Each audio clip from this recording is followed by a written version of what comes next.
I can see them. Officers, move in now.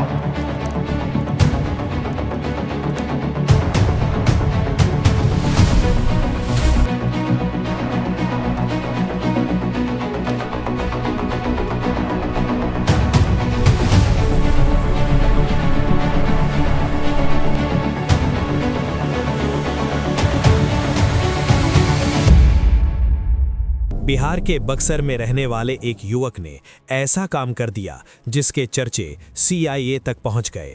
वो CIA जिसके आगे ओसामा बिन लादेन भी नहीं बच पाया था। उसने ईमेल में लिखा, मुझे पैसे चाहिए अमेरिकी डॉलर में, बदले में मैं 22 दिनों में प्रधानमंत्री नरेंद्र मोदी को मार दूंगा। तो आखिर एक पुजारी का बेटा CIA तक कैसे पहुंच गया, चलिए जानते हैं। तो दोस्तों, ये कहानी है एक ईमेल की। एक ऐसा ईमेल जिसने 2 देशों की खुफिया एजेंसियों को हिलाकर रख दिया। ये ईमेल भेजा था बिहार के बक्सर जिले में रहने वाले एक युवक ने। उसने ये ईमेल भेजा था अमेरिकी खुफिया एजेंसी CIA को, जो दुनिया की सबसे खतरनाक जासूसी एजेंसी मानी जाती है। और उस ईमेल में लिखा था, मुझे पैसे चाहिए अमेरिकी डॉलर में, बदले में मैं 22 दिनों में प्रधानमंत्री नरेंद्र मोदी को मार दूंगा। एक आम युवक जिसके पिता पुजारी हैं, वो CIA को ऑफर दे रहा है कि वो PM मोदी को मार डालेगा। तो चलिए आपको पूरी कहानी बताते हैं, स्टेप बाय स्टेप, आसान भाषा में। तो उस युवक का नाम है अमल कुमार तिवारी। कुछ लोग इसे अमन तिवारी भी कहते हैं।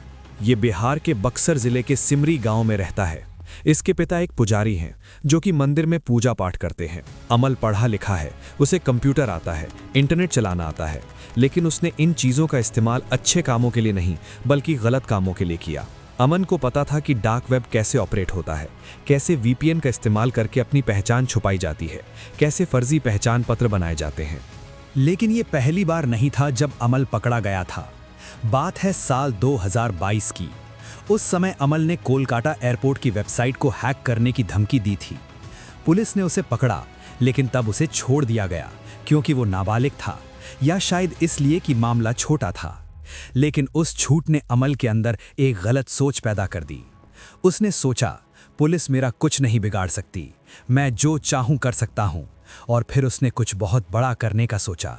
मार्च 2026 रात के करीब 2 बजे अमल जागा हुआ था। उसके सामने लैपटॉप था। उसने VPN चालू किया, अपनी पहचान छुपाई और फिर उसने CIA की वेबसाइट खोली। अमल ने उनके कॉन्टैक्ट पेज पर एक संदेश लिखा। उसने लिखा, मुझे पैसे चाहिए अमेरिकी डॉलर में, बदले में मैं 22 दिनों में भारत के प्रधानमंत्री नरेंद्र मोदी को मार दूंगा। मेरे पास प्लान है, मैं उनकी सुरक्षा में सेंध लगा सकता हूँ, बस पैसे दो, मैं काम कर दूंगा। इतना लिखकर उसने सेंड बटन दबा दिया और फिर वो सो गया जैसे कुछ हुआ ही ना हो। उसे नहीं पता था कि उसकी इस एक क्लिक ने कितनी बड़ी हलचल मचा दी है।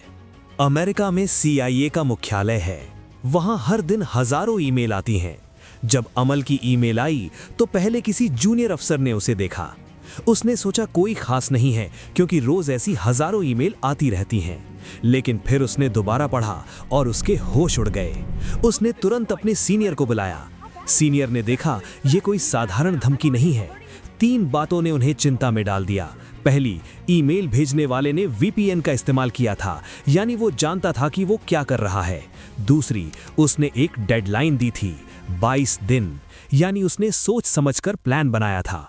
तीसरी, उसने पैसे मांगे थे, यानी मामला गंभीर था। CIA ने तुरंत भारतीय खुफिया एजेंसियों को अलर्ट कर दिया। खबर मिलते ही भारत में रॉ, IB, NIA सब अलर्ट हो गए। सबसे पहला काम था ये पता लगाना कि ये ईमेल कहां से भेजी गई थी। भारतीय साइबर सेल ने अपना काम शुरू किया। घंटों की मेहनत के बाद लोकेशन का पता चल गया। लोकेशन था बिहार का बक्सर जिला, सिमरी गांव। साइबर सेल ने प्रॉपर घर का भी लोकेशन ढूंढ निकाला था। अब बारी थी बिहार पुलिस की। 8 अप्रैल 2026 की रात पुलिस ने उस घर को चारों तरफ से घेर लिया। दरवाजा खटखटाया गया। अंदर से कोई आवाज नहीं आई तो पुलिस ने दरवाजा तोड़ दिया। अंदर एक युवक बैठा था, अमल कुमार तिवारी। पुलिस ने उसे तुरंत गिरफ्तार कर लिया। जब उसके कमरे की तलाशी ली गई तो कई सारी चीजें मिली। एक लैपटॉप जिससे ईमेल भेजी गई थी, एक मोबाइल फोन जिसमें VPN और डार्क वेब ऐप्स थे, फर्जी पहचान पत्र, पैन कार्ड, आधार कार्ड, ड्राइविंग लाइसेंस। यानी ये कोई आम शख्स नहीं था, ये एक साइबर अपराधी था। अमल से पूछताछ करने के बाद पुलिस ने 2 और लोगों को गिरफ्तार किया। ये लोग अमल के संपर्क में थे। पुलिस को इनके पास से कुछ ऐसे सबूत मिले थे जो बताते हैं कि ये सिर्फ ईमेल तक सीमित नहीं थे। खबरों के मुताबिक इन तीनों ने हथियार खरीदने की प्लानिंग भी की थी। हाँ, आपने सही सुना, सिर्फ ईमेल नहीं बल्कि उन्होंने हथियारों के बारे में भी जानकारी जुटाई थी। अब सवाल आता है कि क्या ये सिर्फ 3 लोग ही थे या इनके अलावा और भी कोई था? ये वो सवाल हैं जिनका जवाब अभी नहीं मिला है। लेकिन अब ये केस सिर्फ बिहार पुलिस तक सीमित नहीं रहा, अब इसमें NIA की एंट्री हो चुकी थी।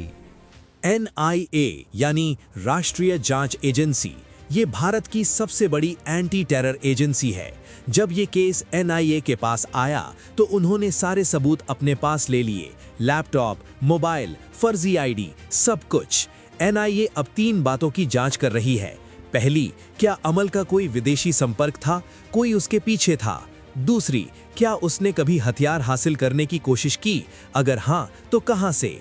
तीसरी, क्या ये सिर्फ एक अकेले की हरकत थी या कोई बड़ी साजिश शामिल है?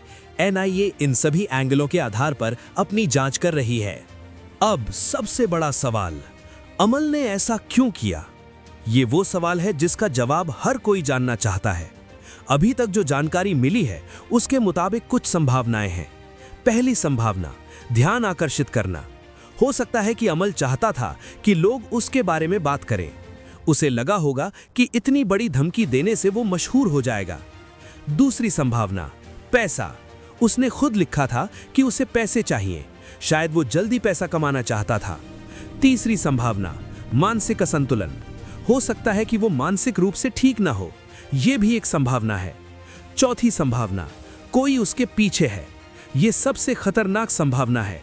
अगर कोई संगठन या कोई दूसरा व्यक्ति उसे उकसा रहा था तो ये बहुत बड़ी बात है और इसकी प्रॉपर जांच हो रही है।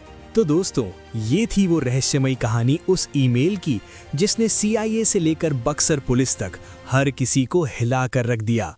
लेकिन असली सवाल अभी भी बाकी है, आखिर अमल ने ऐसा क्यों किया? क्या ये सिर्फ एक गलती थी या इसके पीछे कोई बड़ा प्लान छुपा है?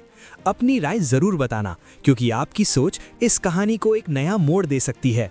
अगर वीडियो ने आपको सोचने पर मजबूर किया है तो एक लाइक जरूर करना और ऐसे ही रहस्यमयी और सच्ची कहानियों के लिए चैनल को सब्सक्राइब कर लो, क्योंकि अगली कहानी इससे भी ज्यादा खतरनाक और चौंकाने वाली होने वाली है।